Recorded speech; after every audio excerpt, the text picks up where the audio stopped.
Bonjour, alors dans l'épisode précédent, on a vu comment schématiser une tresse, et dans cet épisode, nous allons exploiter le schéma afin de pouvoir trouver des structures qui nous permettent d'allonger ou d'élargir les tresses.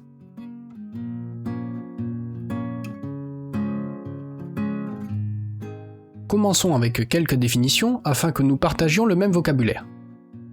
Cette tresse présente une bordure dense de part et d'autre de son axe longitudinal. Chacune de ces bordures compte le même nombre d'anses, en l'occurrence ici 5 anses. Je dirais donc que cette tresse est une tresse symétrique. Ensuite, on voit que les anses sont réparties de manière régulière, je dirais donc qu'il s'agit d'une tresse symétrique régulière. Ensuite, cette tresse est réalisée avec un seul brin, je dirais donc que c'est une tresse monobrin. Enfin, si je prends un brin d'une bordure dense à l'autre, les croisements sur celui-ci le coupent en 5 parties. Donc on a affaire ici à une tresse symétrique régulière, monobrin, 5P, 5A.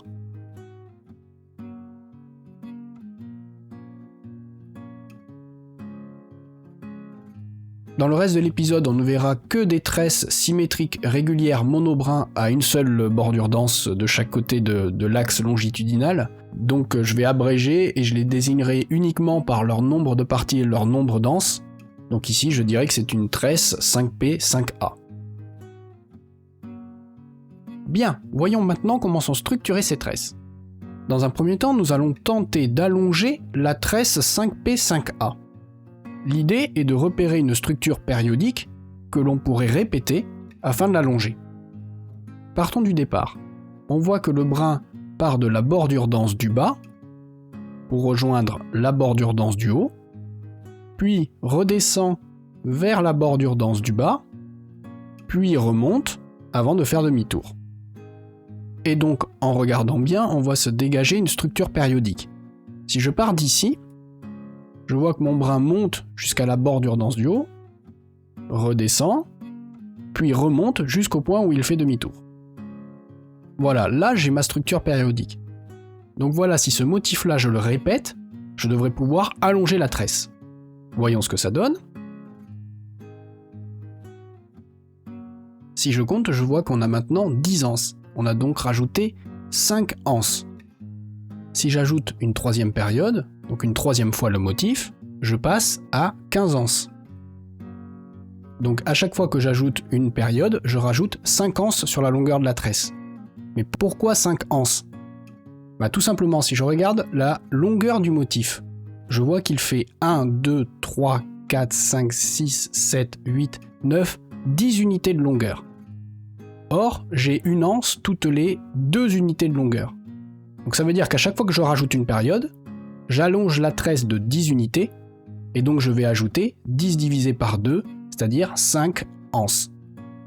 Et partant de là, on peut aussi dire que la 5P, 5A est la forme la plus courte qu'on puisse faire dans cette configuration, puisqu'elle n'a qu'une seule période.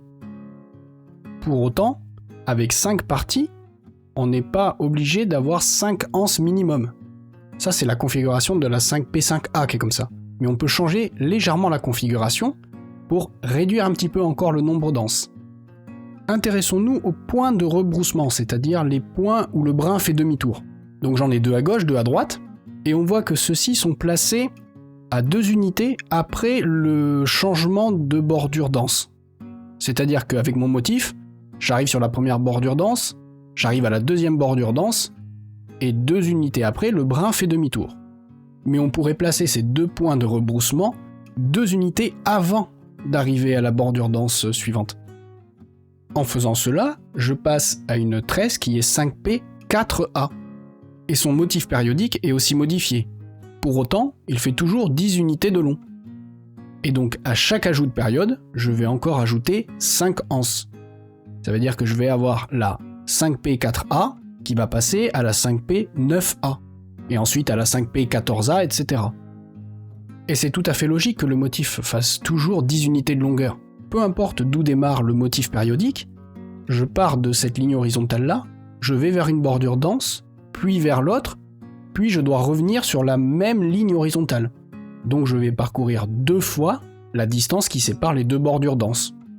Dans notre cas, les deux bordures denses étant espacées de 5 unités, je vais parcourir 2 fois 5, c'est-à-dire 10 unités. Et donc mon motif fait 10 unités de long, tout simplement. Bien, on a vu comment allonger une tresse, voyons maintenant comment l'élargir. Sur une tresse en 5 parties, entre deux bordures denses, le brin est donc coupé par 4 croisements. Pour ce faire, comme il s'agit d'une tresse monobrin, il faut que le brin traverse longitudinalement la tresse 5 fois. Et donc il fait demi-tour 4 fois. D'où les 4 points de rebroussement. Les deux à gauche, les deux à droite. Les bordures denses sont espacées de 5 unités, autour de l'axe longitudinal. On peut, pour élargir le nouage, les écarter d'une unité de chaque côté. On passe ainsi de 5 parties à 7 parties. Et donc, le brin va devoir traverser le nouage 7 fois, et donc faire 6 fois demi-tour. Ainsi, on aura 3 points de rebroussement de chaque côté, au lieu de 2. Le motif périodique passe quant à lui de 10 unités à 14 unités de longueur, et donc on va obtenir une tresse 7P, 7A. Et quand on voudra l'allonger, on l'allongera de 14 unités, donc 7 anses à chaque fois. Et je peux renouveler la procédure. Si j'écarte encore d'une unité de chaque côté les deux bordures denses, je passe à 9 parties, 9 anses et 8 points de rebroussement. Ça veut dire qu'on peut élargir la tresse autant qu'on veut, mais aussi que la 5P5A n'est pas la tresse la moins large. On peut réduire encore l'écartement entre les deux bordures denses, et donc passer, cette fois-ci, à la 3P3A. Et je peux pas faire moins, parce que si je réduis encore l'écartement d'une unité de chaque côté, je passe à une unité d'écartement, et donc en gros j'ai plus de croisement, donc j'ai plus de nœuds.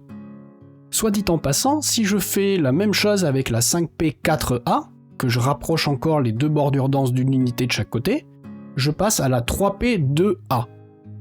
Si vous regardez bien, la 3P2A, c'est tout simplement le nœud de 8.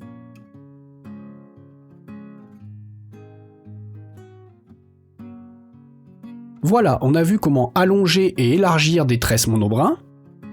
On a vu aussi que le nombre d'anses et de parties sont liés par la structure de ces tresses.